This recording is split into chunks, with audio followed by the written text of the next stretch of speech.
So one of the first reasons as to why most eBay dropshippers fail is because they're doing things without even knowing that's causing their eBay account to get banned or restricted. And there's a few reasons as to why eBay may restrict your account. Most people believe it's because dropshipping isn't allowed on eBay when that isn't the case. According to eBay's terms and conditions, as we can see on their website, it says right here that dropshipping where you fulfill orders directly from a wholesale supplier is allowed on eBay. So right there you guys can see that eBay dropshipping is allowed and they don't really have a problem with it. However, listing an item on eBay and then purchasing the item from another retailer or marketplace that ships directly to your customer is not allowed on eBay. And basically what they're saying right there is that you're allowed to use a dropshipping supplier, but you're not allowed to use companies like Walmart, maybe Amazon, even Argos if you're based in the UK. And a lot of you are probably thinking, but Sam, how would they know where I'm dropshipping from? And one of the ways that eBay is going to know where you're dropshipping from is the tracking number that you're going to give to the customer. Like for example, if you try and dropship directly from Amazon to your customer on eBay and you try and give the customer the tracking number that Amazon gave you, eBay's system is going to be able to identify that this is a unique tracking number specifically for Amazon, and straight away your account is going to get banned. And of course, this is just one of the reasons as to why your account may get restricted. There's so many other reasons, but that's why you need to make sure that you read up on eBay's terms and conditions, because they've got a list of different things that you're allowed to do and what you're not allowed to do. Make sure that you're sticking to what you're allowed to do. Otherwise, you're going to get your account restricted. And if you get your account restricted, it's going to be difficult for you to open up another eBay account in your name. So make sure that you're sticking to the guidelines so that you can continue making money with your eBay dropshipping business. So moving on to the second reason as to why most eBay dropshippers end up failing is because they're listing their products in the wrong way and they're not structuring their eBay store in the best possible way as well. So most new eBay sellers don't realize that if a visitor comes across your listing, they click into it, then they click off because you haven't done things in the best possible way. That's going to be a signal to eBay to not show your listing to anyone else. So what I like to do whenever I'm listing a brand new product on eBay is to make sure that I do things right from day one, because that's going to give it the potential to get more views and more clicks in the future. And of course, the more clicks and views that you get, the higher chance of you being able to make more money. So just to give you an example of a good eBay listing and a bad one, I've just jumped onto this one right here, which is for a screwdriver set. And as you guys can see, this seller's been able to sell 7 in the last 24 hours. And they've also been able to sell over 4,400 different units. And there's a few things that I want to point out that they're doing right. So first things first, as you can see from the name of their company, they're called Berlin Tools. So any customer that comes across this listing, sees the name of the company, is going to automatically trust that they know what they're doing with these type of items. And that's one of the first things that you might want to do if you're going to start dropshipping on eBay, which is that you want to center your entire eBay shop around the products or the category that you're focused on, and not necessarily build a general store, but try and center your products around one particular category. That's what this seller's done anyway, and I'm sure that it's helped them generate this amount of sales. One of the next things that they've done right is that they've been able to maintain 100% positive feedback. And I believe that maintaining a high positive feedback score is one of the biggest factors that's going to help you continuously be able to generate sales. Because whenever a customer clicks into your listing, one of the first things that they're going to look at is what your positive feedback rating is. Now scrolling down, the next thing that the customer is going to look at is your actual description. This is where they're going to get the information about the product. And straight away we can see that this seller is using a custom listing template. They've got their logo at the top right here.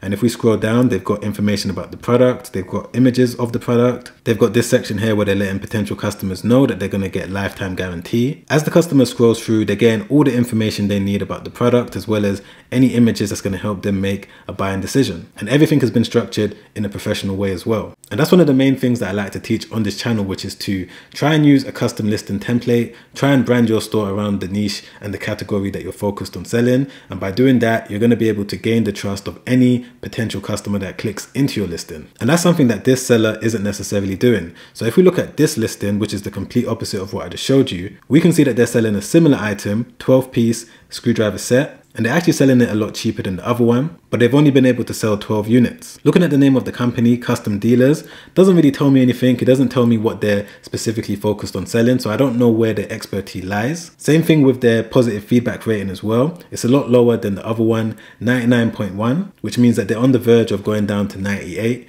which is where you don't want to be as an eBay seller. And scrolling down to the description, which is where the customer is going to go to, we can see here that they're not using a custom listing template. They're not giving any information in terms of when they're going to ship out the order, what color is the item, any information like that. It seems like they haven't put any effort at all into their listing, which is going to obviously not result in any sales. Because when a customer clicks into this listing, chances are they're going to bounce off. And as I already told you, if a customer clicks into your listing, they scroll down, they don't buy, eBay is unlikely going to show your listing to more people. So you need to make sure straight away when you list your products, you do things in the best possible way, because this is going to ensure your long-term success as an eBay dropshipper. So the next reason why most eBay dropshippers fail is because of unrealistic expectations. We live in a day and age right now where social media is taking over and a lot of people are showing their highlights. And one thing that we definitely see on social media is people showing off their nice cars, their nice houses, how much money they're making from doing this and doing that. And because of that, people want to get into eBay dropshipping and they want to make $1 million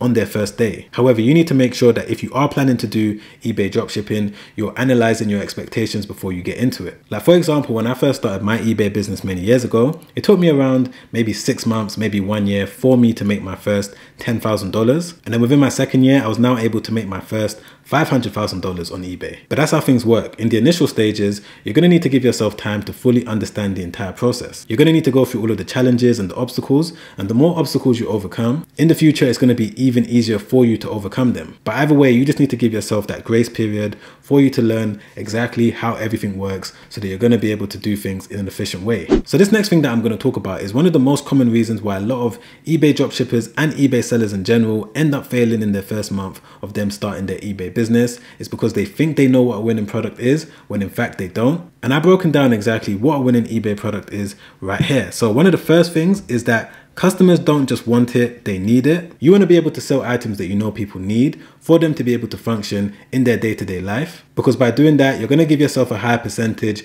of being able to make sales. One of the second characteristics of a winning product is that you want to try to get back 30% ROI minimum. So ROI stands for return on investment. When you're listing products on eBay, you want to make sure that you've priced it correctly so that you're going to be able to get back 30% on your money. Because the more and more you sell items at a price point where you're going to get back 30% ROI, you're going to be able to build up a decent amount of cash flow that you're now going to use to reinvest back into your business. The mistake that most people make is that they might list a product and they're only getting back, let's say 5% return on investment, sometimes even 2%, but you're not going to be able to build a profitable business that way. The third thing is that you want to make sure that it's not a seasonal item. And by seasonal, you want to make sure that it's not just selling during Christmas, during Easter, during Valentine's, during Mother's Day. You want to sell an item that's being purchased every single day. And some examples that come to my head are products like light bulbs, batteries, products for babies, products for pets. You don't really want to sell Christmas trees or Easter eggs or Valentine's Day products because those products are only being purchased at certain times of the year.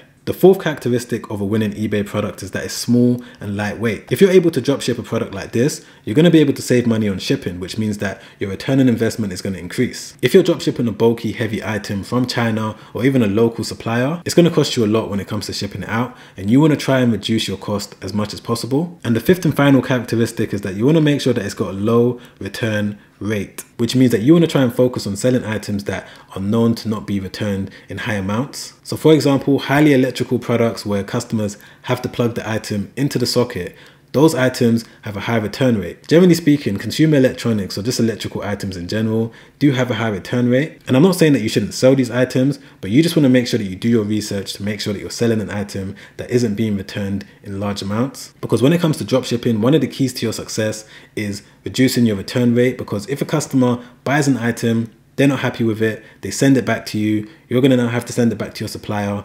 That right there is going to eat up any profit that you made. So try and sell items that you believe have a low return rate. And the fifth and final thing that you need to avoid if you don't want to fail at eBay dropshipping is that you need to make sure that you're doing everything possible to rise as high in the eBay search results. And over the years, I've learned various different tactics and various different tricks that I've used that helped me get to the #1 spot in a highly competitive category. And I already made a video not too long ago, maybe 3 or 4 days ago, where I broke down some tactics that you can use to get more views on your eBay listing and ultimately rise higher in the search results. So I'm going to leave that video right there. Make sure you check that video out straight after this one because it's already helped out so many people. Or if you'd rather sign up to a free webinar where I go through everything I needed to do for me to get my eBay store to the point of making $3,000 every single day as a complete beginner, I'm going to leave that free webinar link down below. It should be the first one in the description. Don't forget to like this video if you enjoyed it. Don't forget to subscribe, hit the bell notification. I'll see you guys in the next one. Make sure you stay safe out there.